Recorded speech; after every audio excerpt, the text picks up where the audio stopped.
Olá, eu sou Aguinaldo Lima, editor de Gestão e Negócios do Grupo Editorial Nacional, o GEM, e estou aqui hoje para um bate-papo com Rafael D'Andrea sobre o seu livro Reinventando-se Depois dos 50 anos de idade, sobre transição de carreira e carreira bônus.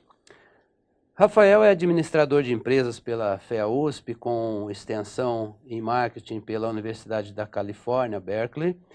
É também pós-graduado em economia pela FIP, mestre em psicologia organizacional clínica e também coaching e professor de pós-graduação na FGV. Rafael, muito obrigado pela disposição em fazer esse bate-papo aí em função do seu livro. É um prazer.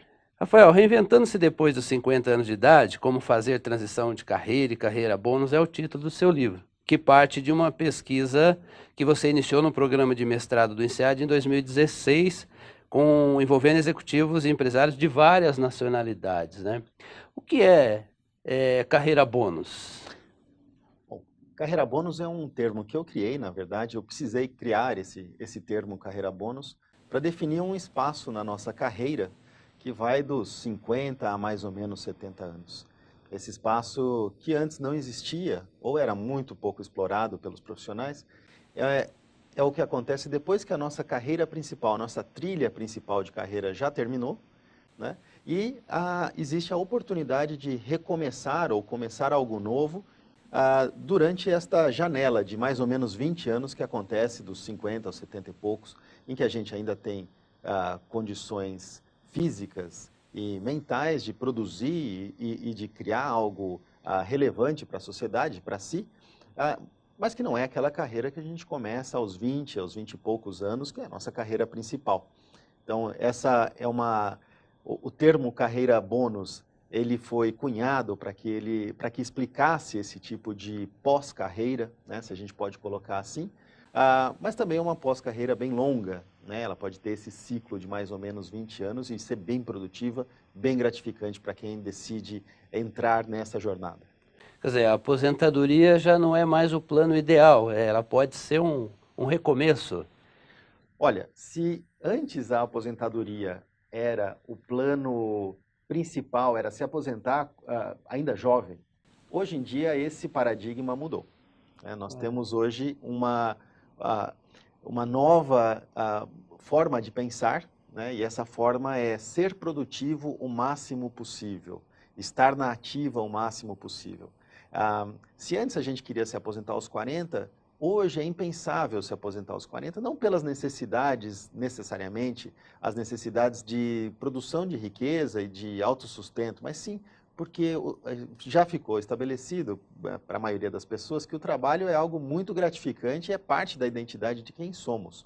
Então, continuar trabalhando significa também continuar ativo, continuar se vendo como alguém que pertence a um âmbito social mais relevante. O que te motivou a desenvolver esta pesquisa? Bem, a ideia de continuar mudando de carreira ou mudar de carreira é algo que passa pela cabeça de muitos profissionais ao longo da vida. Nós temos a famosa crise de meia-idade, onde as pessoas se aproximam entre 30 e 40 anos, elas se aproximam de um momento que elas estão no meio da sua vida e começam a se perguntar por que eu faço o que faço, será que eu quero continuar fazendo isso que eu faço pelos próximos 20, 30, até 40 anos, eventualmente. Então, essa pergunta também era uma pergunta que eu tinha que responder para mim mesmo. Esse foi um primeiro motivador, um motivador pessoal, né? Mas muito mais além disso, foi essa necessidade de contribuir com pessoas que chegaram num ponto da carreira onde praticamente tudo havia sido alcançado, né? Mas ainda havia muito o que desenvolver e aprender. Então, a ideia quando eu fui pesquisar esse tema, eu não encontrei nada a respeito dele. E academicamente isso é uma grande oportunidade de desenvolver um estudo nessa linha. Então, por não ter encontrado nada a respeito, eu decidi escrever eu mesmo uma pesquisa, fazer essa pesquisa, escrever eu mesmo um trabalho sobre esse tipo de carreira. E é interessante porque isso bate muito com essa mudança, esse cenário que se abriu aí, né, com essa perspectiva de vida mais longa, né, desse recomeço. Bom, o prefaciador de seu livro, Géser Pires, diz: estamos sempre buscando um ponto de chegada. E esse ponto de chegada parece que a aposentadoria é o grande finale, né? É lá que eu quero chegar, né? Às vezes alguém até entende que é onde ele vai ser feliz, né?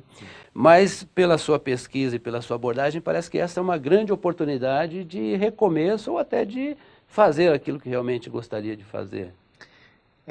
Enquanto que a aposentadoria foi o grande alvo, talvez, das gerações passadas, nos anos 90, etc., o trabalho era visto como algo difícil, duro, e a aposentadoria como esse momento de recompensa, ou não fazer nada, né, ter tempo livre. Hoje, isso mudou, né? As pessoas estão buscando desenvolver o equilíbrio durante a vida profissional, e a aposentadoria ela passou a ter um outro papel. Como chegamos à aposentadoria ainda muito saudáveis, com muita energia produtiva, ela passa a ser uma oportunidade para as pessoas desenvolverem habilidades que não tinham sido desenvolvidas, aprender novos caminhos, se colocar em situações que a vida profissional não havia permitido anteriormente que ela se colocasse, então se expor a novas situações. Então, hoje a gente vê a aposentadoria como um grande possível laboratório de personalidade, de identidade para os profissionais. E isso é bem-vindo pelas pessoas que têm essa mente mais aberta para testar o novo. E é claro que nós, como seres humanos, adoramos testar algo novo o tempo todo. Isso faz parte da nossa natureza. Então, é natural que a aposentadoria ela seja um novo capítulo da carreira profissional e não o fim da carreira profissional.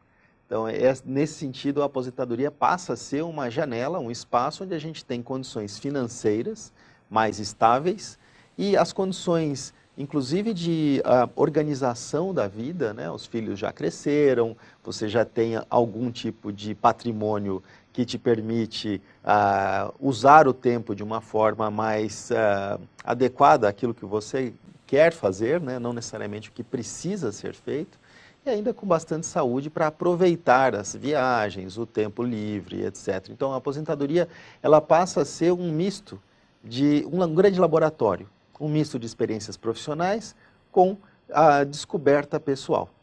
Correr riscos sem grandes preocupações, né? É mais fácil correr risco nessa fase da vida, né? O grande dilema é balancear ser audacioso, né? Com a questão de não colocar em risco a sua família e as pessoas que você gosta. Então, a aposentadoria ou o momento em que a gente já acumulou algum tipo de colchão, né, ou rede de segurança, como eu falo, né? Essa rede de segurança é fundamental para que a gente possa se arriscar, sabendo que é possível errar, porque os erros acontecem nas tentativas, né? Que é possível errar sem prejudicar aqueles que a gente ama. Sem grandes preocupações, muito, muito bom.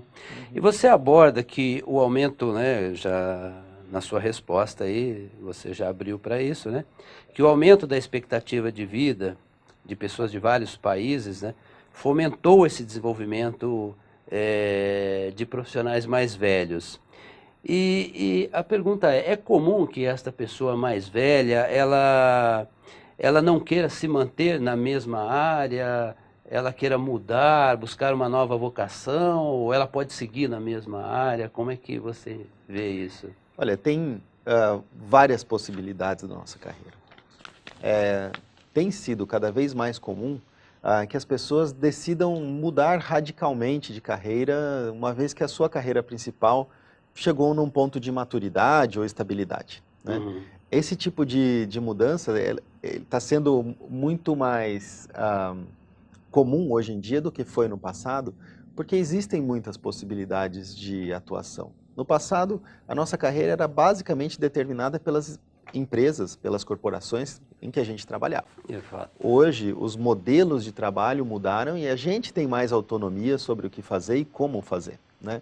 Então isso permite que ao longo da nossa carreira a gente possa testar outras atividades, a gente possa, por exemplo, exercer trabalhos voluntários, a gente possa fazer uma atividade paralela, a gente possa tirar um sabático, e tudo isso são ocasiões em que nos permitem experimentar outras realidades. Então, naturalmente, ao final da carreira, a gente, com a lembrança dessas experiências, a gente pode pensar sobre o que fazer para que o profissional tenha mais satisfação, mais felicidade, tenha uma carreira mais autêntica depois da sua carreira principal. Então, tem sido muito comum em vários países, isso é visto internacionalmente também, as pessoas se arriscarem um pouquinho e mudarem de carreira no final da sua vida profissional, nessa última fase da vida profissional. Agora, é interessante a abordagem que você faz, né, da responsabilidade da carreira por parte da empresa, da corporação ou da pessoa. Quer dizer que essa tendência, né, nós estamos falando aqui de uma transição de carreira já numa idade mais madura, mas lá no início, quanto antes se tiver essa consciência de que essa gestão da carreira está mais na mão do indivíduo do que da organização, é melhor para esse futuro. Na atualidade, boa parte das decisões acabam ficando na mão do profissional, né? Hoje os modelos inclusive educacionais, os modelos de trabalho, os modelos de educação que existem profissional, eles acabam deixando muito da decisão na mão do profissional, o que é bom, né? Mas para que essa decisão seja uma decisão mais acertada, precisa de um certo grau de autoconhecimento, né? Então, sem esse autoconhecimento, realmente fica muito difícil escolher bons caminhos profissionais, mesmo no começo da carreira, ou seja, tanto no começo da carreira quanto no final da carreira, o autoconhecimento é o pré-requisito necessário para que você tome boas decisões. Evidente que quanto mais maduro é o profissional, mais capacidade de desenvolver esse autoconhecimento ele vai ter. A gente, no começo da carreira, tem muito pouco repertório de experiências para tomar as decisões, né? Então, fica mais fácil, no final da carreira, saber exatamente aquilo que eu gostaria de fazer e aquilo que eu não gostaria de fazer, aquilo que me daria satisfação, aquilo que não daria satisfação e assim por diante. Então, esse tipo de pensamento ajuda muito o profissional a tomar boas decisões para o seu pós-carreira. Fica mais evidente isso, né? Seria talvez, o início de carreira tem-se uma preocupação maior com o sucesso. Depois parece que muda de sucesso para significado, talvez, né? Não sei se Olha, tem autores que falam o seguinte, eu pesquisei muitos autores para escrever esse livro, né? Mas tem autores que falam o seguinte, no começo da carreira a gente está muito mais motivado por desafios, né? Eu quero desafio, eu quero sensação de superação, eu quero conquista. Entre os 30 e os 40, a gente acaba, por conta de momentos familiares e de vida e organização social, né? A gente busca o equilíbrio entre a vida profissional e a vida familiar, o trabalho e a casa, o lar. Esse tipo de busca é bem comum, o equilíbrio.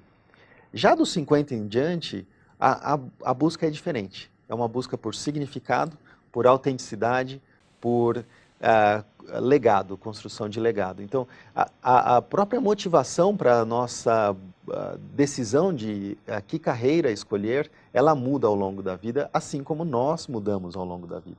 Rafael, você comenta que não é qualquer trabalho que representa o tipo certo de serviço para pessoas acima dos 50 anos de idade. Esse novo trabalho, que parte aí do que nós comentamos agora, ele precisa ter significado e uma rotina flexível. De certa forma, você comentou, mas como é que é isso? Ele busca alguma coisa diferente daquilo que ele está acostumado? Como é que é essa questão de flexibilidade e significado? Bom, baseado nas entrevistas que eu fiz, eu entrevistei 15 ex-CEOs ou ex-empresários que eram líderes das suas empresas, que fizeram essa transição, né? Então, baseado nessas entrevistas, eu identifiquei alguns padrões. O que se busca no pós-50, no pós-carreira? E é muito difícil que essa nova carreira ela entregue 100% do desejado, né? Uma utopia, mas basicamente o que se busca é um trabalho que ofereça equilíbrio entre o profissional e o pessoal, né? Então, as pessoas não querem perder os laços com a família por conta da dedicação excessiva ao trabalho. É engraçado porque vários dos meus entrevistados falaram o seguinte: olha, eu preciso me divertir trabalhando. Eu preciso de um trabalho que seja divertido. É desafiador, mas é divertido. Então, tem que ter um pouco de diversão no trabalho, no sentido de que aquele tipo de desafio é algo que dá prazer em ser superado, né, por esse profissional. Mas também o significado no sentido de construção de um legado, como eu falei anteriormente, né, de construção de algo que é relevante, de devolução para a sociedade, de devolver para os outros. Então, esse tipo de atividade que traz um equilíbrio, que é divertido, dá essa satisfação do trabalho em si, do dia a dia, a rotina é gostosa, né? E também a construção desse legado, através do significado, é muito importante. Isso são as metas que os nossos profissionais 50 a mais vão buscar, mas tem coisas que eles querem se afastar também, né? Então, no que eles querem se afastar, a gente identificou que, por exemplo, politicagem corporativa é algo que não agrada mais esse perfil de profissional. Ele já viveu muito isso, ele já não quer mais uma vida em que profissionalmente, todos os dias, ele precisa usar uma máscara, uma persona, como eu coloco no livro, né, para se relacionar com os demais. É claro que tem gente que gosta de política, mas a politicagem corporativa, para quem busca autenticidade, ela às vezes acaba sendo um pouco conflitante. Outras coisas que eles evitam também, isso foi bem interessante de notar, são relações difíceis. Por exemplo, ter sócios complicados, né? Funcionários que causam estresse no ambiente de trabalho. Isso é evitado. Isso é evitado. Eles buscam evitar esse tipo de situação. Então, se eu vou montar uma empresa, eu vou escolher bem os sócios, para não ter aquele sócio complicado que te dá muita dor de cabeça, porque esse estresse, eu já estou velho demais, eu escutei isso algumas vezes na minha entrevista, estou velho demais para ter que lidar com um sócio complicado. Eu quero um sócio que seja transparente, aberto, que tenha uma relação boa e até certo ponto fácil comigo, né? Então eles colocaram dessa maneira. Outro ponto que se busca evitar também são trabalhos que fisicamente são muito desgastantes. Então, esse desgaste físico depois dos 50 anos, então viagens excessivas, um trabalho que fisicamente demanda, acaba cobrando um preço muito alto depois de uma certa idade. Então, se no começo dos 50 isso não é um problema, aos 60, próximo dos 70, isso vai se tornar um problema. Mas chegar às 7 e sair às 10 da noite, Isso não é algo que eles buscam, isso é algo que eles preferem evitar, esse tipo de trabalho que demanda muito fisicamente. E essa flexibilidade está relacionada a isso, de o profissional, olha, se quiser tirar um tempo maior de férias, ele pode, enfim... Enfim, é bom que você tocou nesse ponto, porque o mundo corporativo hoje está pouco equipado para oferecer aos profissionais com mais de 50 anos ou aos profissionais mais maduros os requisitos para um trabalho saudável e prazeroso até. Então, por exemplo, rotinas flexíveis são fundamentais a partir de uma certa idade pela própria organização da vida que esse profissional tem. Sabáticos, né? O sabático é um tabu em alguns países, né? No nosso ele é um tabu. Se você tira um sabático e volta ao trabalho, em muitas empresas isso é mal visto, né? Pelos outros profissionais. Não que o corpo mole. Não que necessariamente a empresa tenha algum tipo de política contra o sabático, mas também não tem nenhuma política a favor desse período de experiência que pode ser oferecido para o profissional, até mesmo como um reconhecimento pelos anos prestados de serviço àquela empresa. Então, isso tem equipamentos corporativos necessários para que se ajuste o ambiente e a rotina de trabalho aos profissionais com mais de 50. Horários flexíveis, o próprio sabático, um certo nível de aconselhamento para os próprios pares desses profissionais. Então, é muito comum, por exemplo, em empresas que têm programas de diversidade, você ensinar os outros profissionais a lidarem com a diversidade. Isso também precisa ser feito para a diversidade de idades, né? Para os profissionais mais velhos. Então, evitando-se os estereótipos, propiciando que a comunicação seja mais fluida com esses profissionais, porque tem diferentes backgrounds, diferentes histórias de vida e gerações diferentes no mesmo ambiente de trabalho. E ele pode se tornar um mentor? Ele pode se tornar um mentor entre as várias possibilidades de carreira, né? Aquelas que trabalham, que trazem a possibilidade de, vamos dizer assim, monetarizar o conhecimento ou utilizar esse conhecimento a favor dos outros, são as normalmente preferidas pelos profissionais mais velhos. Porque esse conhecimento, a experiência, o networking, né, os contatos que esse profissional tem, são valiosos. E isso pode ser utilizado, inclusive, como uma opção de pós-carreira, como consultor, como coach, como professor, como palestrante. Enfim, tem várias possibilidades, inclusive no âmbito do trabalho voluntário, para que ele ponha em prática e ponha isso a serviço dos outros, criando significado e criando relevância para a sua carreira. Muito bom. E quais seriam os maiores desafios para quem se propõe a fazer essa transição? Porque eu imagino que não seja algo simples também, né? Mudar de repente tudo aquilo que era acostumado a fazer e agora vai ser diferente. Quais são esses desafios na transição de carreira? Olha, os principais desafios em relação à mudança de carreira são, em primeiro lugar, aqueles relacionados à incerteza. Né? Quando a gente começa uma nova jornada de trabalho, uma nova jornada, uma nova carreira, o ponto em que a gente começa não é o mesmo ponto em que a gente deixou o anterior. Então, se você era um diretor de uma empresa num determinado segmento da indústria e muda completamente a sua carreira para um outro segmento, provavelmente você não vai começar como diretor naquele outro segmento. Você vai mudar, você vai voltar atrás alguns passos. Então, existe um desafio financeiro, e junto com esse desafio financeiro, né, de recomeçar, existe o desafio de angariar suporte das pessoas que estão no seu entorno. Então, seus familiares, seus amigos. É muito comum, eu vi isso nas minhas entrevistas, que a família fique contra a mudança de carreira. Mas por que você vai jogar fora todo esse conhecimento, todo o seu networking, tudo isso que você construiu em prol de um sonho?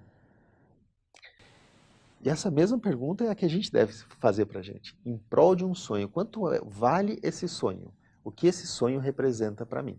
Então, esse tipo de desafio de obter o apoio dos seus familiares, dos seus amigos, é talvez o mais difícil de ser transposto, mas também junto com ele vem os desafios financeiros. É comum você ter um retorno para ganhos menores do que o que você ganhava na carreira original. Evidente que o desconhecido traz muito medo, né? A incerteza do que virá traz muito medo. Será que eu vou me dar bem nessa carreira? E depois dos 50, a gente tem menos tempo para errar. Se a gente colocar em perspectiva, né? Eu quero ter sucesso. E para ter sucesso, isso requer erros e acertos. Eu tenho menos tempo para errar. Então, o profissional ele acaba tendo que pôr na balança esse tempo de teste. Ele precisa se planejar muito bem para que ele faça os testes, para que ele experimente novas carreiras, mas também que não exceda o tempo necessário para construir uma carreira de sucesso. Então, de certa forma, para que ele possa superar esse obstáculo esse medo da incerteza, né, ou do desconhecido, esse apoio, essa base de apoio e esse desafio financeiro precisa ser bem estruturados. Quer dizer, ele pode voltar atrás por não ter uma base de apoio, por não ter o apoio da família, por exemplo, se sentir menos seguro em dar o passo. Exatamente, é por isso que no livro eu faço recomendações bem específicas. Na segunda parte do livro são recomendações bem específicas, baseadas em quem viveu essa experiência e baseadas em várias pesquisas que foram realizadas no mundo sobre como lidar com essas experiências, como você se planeja e qual é o modo menos arriscado, né, para você decidir pela sua carreira. Eu construo um roteiro para o profissional que está em mudança de carreira, que pretende fazer uma transição de carreira, para que ele tenha mais chances de sucesso nessa sua transição. Então, por exemplo, a escolha de que carreira eu quero mudar, mas que carreira é a melhor carreira para mim, né? Quais são esses requisitos que eu preciso olhar para que eu faça algo que é consistente com os meus valores, com aquilo que me traz satisfação, que me traga equilíbrio, que eu tenha prazer na rotina do trabalho, mas que ao mesmo tempo me traga chances reais de sucesso, inclusive financeiro. Como que eu lido com os meus parentes? De quem eu preciso me afastar? Como conseguir o apoio de quem eu realmente preciso? Então, por exemplo, em um determinado momento do livro, eu menciono como que a gente lida com os nossos cônjuges e filhos, por exemplo. Então, eles têm muita incerteza a respeito dessa mudança. Por que o papai está querendo mudar de carreira nessa altura do campeonato? É a pergunta. E explicar isso de uma maneira lógica, coerente, trazendo inclusive aspectos emocionais e de satisfação pessoal para dividir com a sua família, não só racionalizar o processo, é fundamental que eles entendam, olha, o papai está querendo mudar de carreira, por que isso traz satisfação? Por que isso é coerente com seus valores? Porque existem chances reais de sucesso. E nós vamos apoiá-lo nessa mudança, ou apoiar a mamãe nessa mudança, e assim por diante. Então, o trabalho com a família é fundamental. Agora, existem pessoas que vão criticá-lo, que vão tentar mudar o seu rumo, vão colocar dúvida na sua decisão. Em alguns momentos, para que isso não interfira demasiadamente na decisão, é importante dar um passo para trás e se afastar um pouquinho, né? Não dar ouvidos, porque é muito mais fácil para quem está de fora dizer, não, não faça isso, isso é só um risco, tal. Mas para você que tem aquele sonho, e aquele sonho tem um valor, é fundamental que você tenha tentado. Tem que ter um compromisso consigo mesmo, né? Um compromisso consigo, com a sua própria felicidade. Senão, se você não tiver esse compromisso, quem vai ter? Acaba seguindo seguindo o que os outros determinam, né? E é uma armadilha muito comum, né? E perigosa, né? Perigosa. Você tomar decisões no final da sua vida profissional ainda baseado naquilo que os outros esperam de você.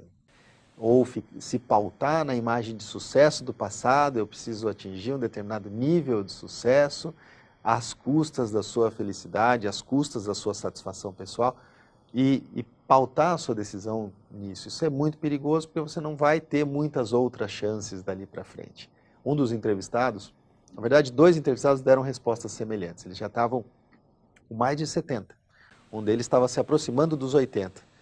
E já estava na sua 3ª empresa, pós-carreira, onde ele tinha sido presidente de uma grande empresa farmacêutica. E quando eu entrevistei, eu percebi que, de fato, eu perguntei, como vai ser agora? O que você vai fazer daqui para frente, aos 79, né, daqui para frente? E eu percebi que, pela resposta que ele deu, ele queria, de fato, perseguir um hobby, que era um dos seus hobbies, né? Os dois, eles tiveram essa mesma resposta. Eu quero treinar mais para tocar na minha banda de jazz. Olha. Quando eu era criança, eu queria ter sido arquiteto, mas pela morte do meu pai, eu não pude seguir essa carreira. Talvez eu comece a desenhar, ou talvez eu desenvolva alguma coisa nessa linha. Então eu documento isso no livro como uma forma de até abrir os olhos dos profissionais mais velhos. A gente não precisa mais da aprovação de ninguém, a gente não precisa mais obter o sucesso financeiro. A produção de beleza, né, seja música, pintura, poesia, a produção de sabedoria, que é ajudar os outros a decidirem melhor as suas escolhas, a produção de melhores relacionamentos, que é reconectar com familiares, reconectar com a sociedade, reconectar com a sua comunidade e ajudar os outros, pode ser um grande indicador de sucesso também no pós-carreira. Muito, muito bom, muito abrangente, né, essa perspectiva. Agora, eu vejo que aí tem um desafio interessante, né? Como é que as empresas e os profissionais de RH precisam olhar para esse cenário, né? Há espaço para a contratação de profissionais mais maduros, quando for o caso. Essa inserção desses profissionais nesse ambiente, como é que você vê isso? Felizmente, hoje, existem programas de diversidade que incluem a diversidade etária, vamos dizer assim, né? De geracional, de gerações. Mas são poucas empresas que têm esse tipo de inserção dentro dos seus quadros. A maioria não chegou nesse nível de desenvolvimento ainda. Os profissionais de RH das empresas, eles precisam, pela própria demanda da sociedade, todos os países desenvolvidos estão envelhecendo. O Brasil não é exceção, o Brasil, a população também está envelhecendo. Né? Então, a própria sociedade vai demandar que as empresas comecem a olhar os profissionais mais velhos como uma mão de obra necessária, né? Uma mão de obra que vai estar vivendo, compartilhando o ambiente de trabalho cada vez mais, a gente vai cada vez mais encontrar profissionais mais velhos. E para estar preparado para lidar com essa realidade, esses profissionais precisam fazer algumas mudanças no próprio jeito de pensar, o mindset que eles têm. Né? É um mindset. Então, não olhar o profissional mais velho como um estereótipo. Então, quando a gente vai publicar uma vaga, e a gente muitas vezes não coloca isso no papel, mas vira para o headhunter e fala: olha, por favor, entre 25 e 35, tá? Não mais do que isso. Então, começar a olhar as qualidades, as competências, as habilidades do profissional acima do estereótipo que é a faixa etária. Né? Então, cada vez mais a gente tem que olhar individualizadamente o profissional e menos o estereótipo da faixa de idade que ele se encontra. Então, esse tipo de mudança é fundamental. E os profissionais de RH são os primeiros que podem levantar a bandeira de um ambiente de trabalho mais adequado, mais ajustado para o profissional mais velho, como a gente falou, com boas práticas que já são utilizadas em outros países que podem ser adaptadas para as empresas, inclusive aqui no Brasil.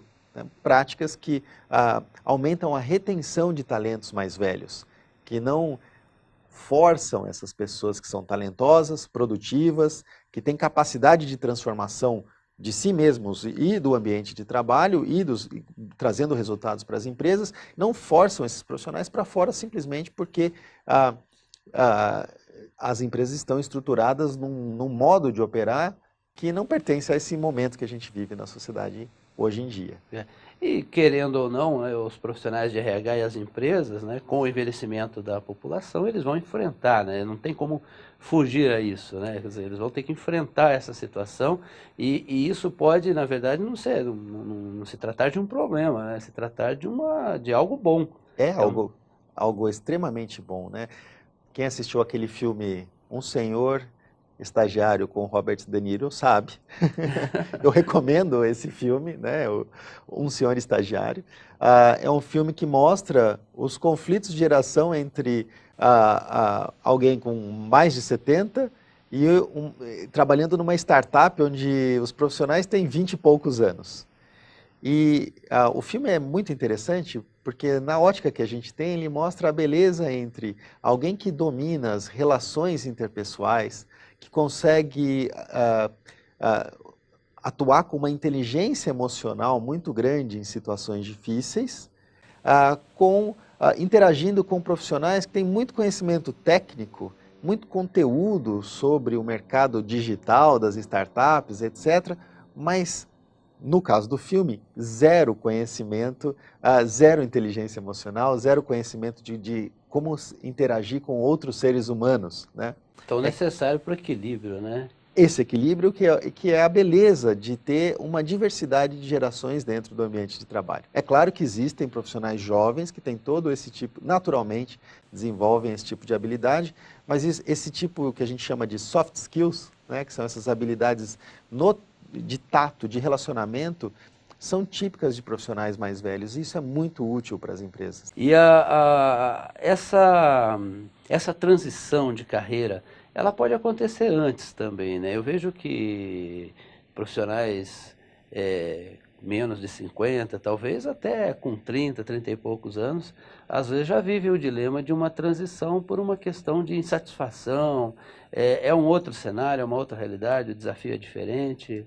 Porque você teve uma experiência de transição ainda com 30. Com 30 anos, por exemplo, né?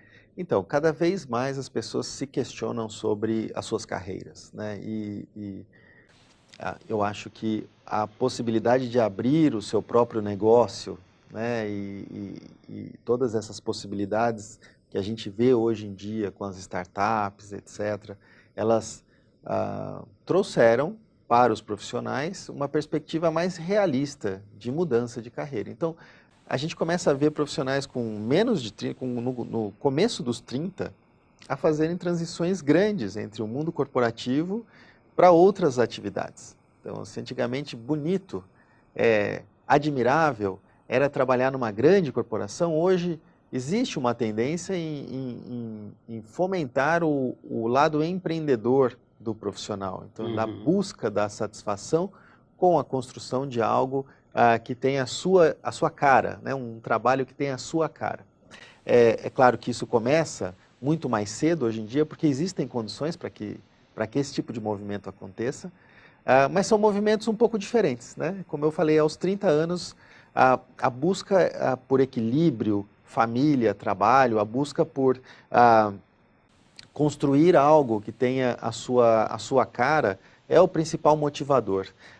Aos 50, o profissional ele quer contribuir com a sociedade, ele quer ser respeitado, ele busca o equilíbrio, mas também ele está buscando algo mais, ele está buscando construir um legado, que esse talvez seja a principal diferença entre esse profissional de 30 e o profissional de 50, e eu arrisco dizer que cada vez mais as pessoas vão se questionar em relação ao seu trabalho, os ciclos de carreira eles vão ficar mais curtos, né? Se antes a gente passava toda uma carreira, uma vida dentro de uma única empresa, fazendo uma única atividade, dentro de um segmento, hoje já existem transições comuns, como por exemplo na meia-idade, aos 30, aos 40 anos, agora aos 50, e tem autores que até falam o seguinte, que vai ser mais importante no futuro o quanto você tem de experiência dentro daquele ciclo de carreira que você vive, do que o quanto você tem de experiência na sua carreira como um todo.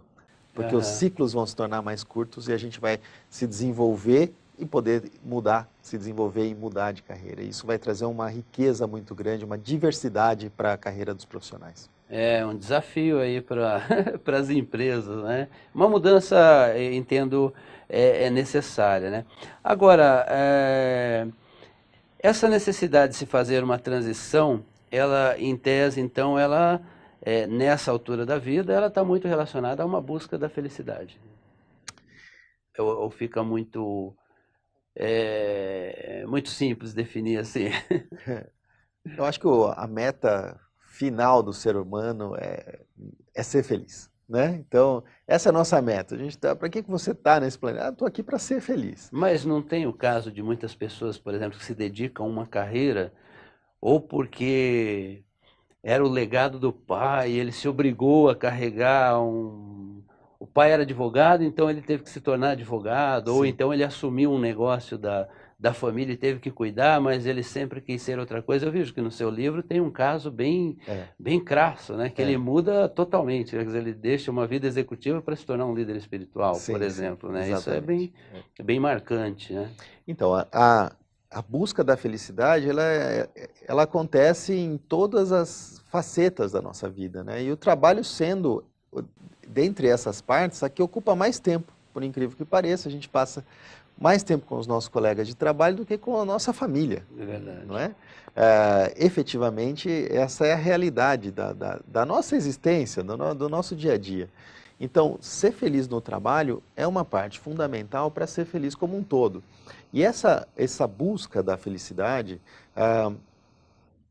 passa por saber quem a gente é, o que a gente gosta de fazer, o que a gente quer fazer, e aquilo que nós queremos evitar.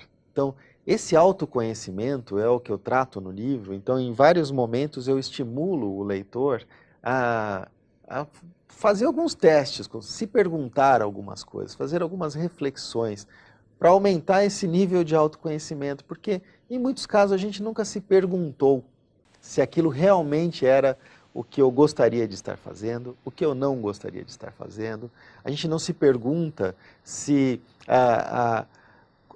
por exemplo, a gente não se projeta numa nova posição, porque não conhece, não sabe como é, mas também tem pouca familiaridade com aquilo, então não testa as possibilidades. E à medida em que o leitor avança no livro, eu vou dando para ele alguns caminhos para que ele se conheça melhor, como se fosse um coach no livro. Né? Ele vai lendo como se fosse realmente uma espécie de guia para que ele navegue nessas transições. Uma orientação, né, nesse sentido. Uma orientação para que ele busque essa felicidade no trabalho a partir do autoconhecimento, que é a plataforma para que a gente possa buscar algo relevante. E a felicidade é o fim de tudo, né? É o fim, é o começo, é o meio. É o meio, né? Queremos ser felizes, né? Exatamente. Agora, o que você, Rafael, recomenda para quem está pensando ou vivendo esse momento? Você falou que, claro, o seu livro traz lá todo um roteiro, mas se tivesse que recomendar alguma coisa, assim, o que você recomendaria para quem está iniciando ou vivendo esse momento de transição, pensando nisso? Pode ser que quem esteja assistindo aqui esse vídeo esteja vivendo exatamente esse momento, né, desse dilema. Mudo ou não mudo? Continuo ou não continuo? Talvez a aposentadoria esteja próxima. Outro dia reencontrei um amigo que foi recolocado no trabalho do qual ele foi demitido, né? E eu falei, olha, o que aconteceu? Ele falou, então, na verdade eu também não sabia. Mas eu fui demitido, até tinha outros planos, mas aí eu tive que ser reconduzido porque eu estou no período de estabilidade. Eu falei, ele estava 2 anos, né? Eu falei, poxa, mas você já vai se aposentar? Ele falou, nós entramos juntos, você lembra? E eu falei, poxa, nós estamos perto da aposentadoria. E aquilo eu falei, poxa, não tinha parado para pensar que daqui a pouco eu posso ter que repensar a minha vida, né? Pode ser a realidade de alguém que esteja assistindo. O que você recomendaria nesse caso? Olha, o importante é saber que você não está sozinho, né? Que assim como o seu amigo, como é o caso dele, muita gente está nesse exato momento na mesma situação que você está, né? Então, no livro eu faço um pequeno esquema, né? Um roteiro, para que a pessoa se localize no processo de transição. Será que eu já comecei a me desengajar do meu trabalho atual? Eu já estou fazendo esse desencantamento com a minha carreira atual? Ou eu ainda estou encantado com essa carreira? Ainda tenho algo a ser feito ali? Existiu algum gatilho? Alguma coisa aconteceu? Isso é bem comum, né? Um evento acontece que é aquele momento não, daqui para frente acabou. Eu não quero mais essa empresa. Ou eu não quero mais essa carreira. Eu quero mudar. Então, esse gatilho, ele vem de várias maneiras. A gente precisa estar atento para pegar esse momento. Quando aquilo aconteceu, eu decidi fazer a mudança. Ou a gente, às vezes, já está no meio da mudança e não se deu conta de tudo que passou, né? Então, por exemplo, eu fui demitido, alguém me empurrou para fora dessa realidade, eu estou aqui e eu, intuitivamente, automaticamente, eu estou tentando voltar para a minha carreira anterior, mas espera aí, vamos parar um pouquinho. É isso que eu quero mesmo? Será que essa não é uma boa oportunidade de repensar o futuro? Quais são as habilidades e as competências que eu tenho que podem ser úteis em outra carreira? Então, será que eu preciso carregar todo esse conteúdo de conhecimento para a nova carreira ou eu carrego as minhas habilidades para a próxima carreira e aprendo um conteúdo novo? Então, essas perguntas que a gente vai colocando ao longo do livro, principalmente a partir do momento em que o profissional se localiza nesse processo de transição, que são importantes, para que ele saiba, olha, quando eu estou lendo aqui, eu não estou sozinho, tem muita gente nessa mesma situação, e olha o que essas pessoas fizeram para chegar numa carreira de sucesso, um pós-carreira, uma carreira bônus de sucesso. Então eu posso seguir os mesmos passos e adaptar isso para a minha realidade. Uma das coisas que apareceu muito forte em todas essas entrevistas, talvez é a principal conclusão que eu levei, das minhas entrevistas com esses profissionais mais velhos, porque eu mesmo tenho 42, né? Eu ainda estou no começo dos 40. Eu já fiz transições de carreira, mas eu não estou no pós-50. Eu estou planejando a minha transição para o pós-50 a partir de agora. E é isso que eu recomendo para todos os leitores. Esse livro não é somente para quem tem mais de 50 anos, é para todos os profissionais que um dia vão chegar aos 50, como todo mundo que está aí. Não, né? Tem como não passar por lá, né? Então, por que não se planejar antes e aprender a partir das experiências dos outros, que acho que é o grande legado. Então, uma das conclusões que eu tive que foi mais relevante para mim é que a gente não precisa saber o conteúdo da nova carreira. A gente precisa saber quais são as competências que vão nos garantir um nível de sucesso aceitável na próxima carreira. Quais são as nossas fortalezas que nós podemos aplicar na nova carreira que vão nos garantir um sucesso lá. Então, o executivo que se tornou um líder espiritual, né? o dono de uma rede de varejo de moda que se tornou um decorador de casas de luxo, com muito sucesso. Por quê? Porque as habilidades, as competências que ele tinha como CEO de uma rede de moda eram habilidades e competências muito relevantes para ser um decorador de casas de luxo. E teve muito sucesso com isso, assim como os outros que eu entrevistei. Então essa é uma grande conclusão, a gente não precisa saber o conteúdo, a gente precisa se conhecer, e conhecer as nossas competências é fundamental para que a gente saiba com mais segurança se nós vamos ter sucesso na próxima carreira, na carreira bônus ou não. Né? Entendi. Pois é, são tantas coisas, eu espero que esse vídeo tenha contribuído com você, que é leitor do livro, e leia o livro com detalhes, é muito importante. Eu entendo que esse tema é muito providencial. Durante a nossa conversa aqui eu me lembrei de muitas pessoas. Falei, se eu tivesse eu daria o livro de presente, e agora eu me convenço de que eu tenho que reler o livro, né? Então, Rafael, quero te agradecer, a sua pesquisa contribui muito. Obrigado. E a ideia de se transformar em livro, para que isso possa alcançar um número maior, que possa vir aí outras pesquisas nesse sentido, mas eu tenho certeza que isso vai contribuir muito para muitas pessoas nessa fase aí. Obrigado. E obrigado à editora também, que apostou nessa ideia, né? É uma ideia nova, um livro inédito, não só no Brasil, esse tipo de pesquisa ela é inédita no mundo, e muito rara de ser encontrado. E eu acho que se a gente colocar em perspectiva tantas coisas que a gente sabe hoje, que a gente pensa, se eu soubesse isso 20 anos atrás, teria feito uma grande diferença. Então, os leitores que têm menos de 50 anos, o que eu falo é, leiam um livro, porque eventualmente você vai chegar lá, e quando você chegar lá, você não vai precisar falar, se eu soubesse isso aos 30. Então, saiba disso aos 30, para se preparar melhor para a sua transição aos 50. É isso. Obrigado, Rafael. Obrigado, Aguinaldo.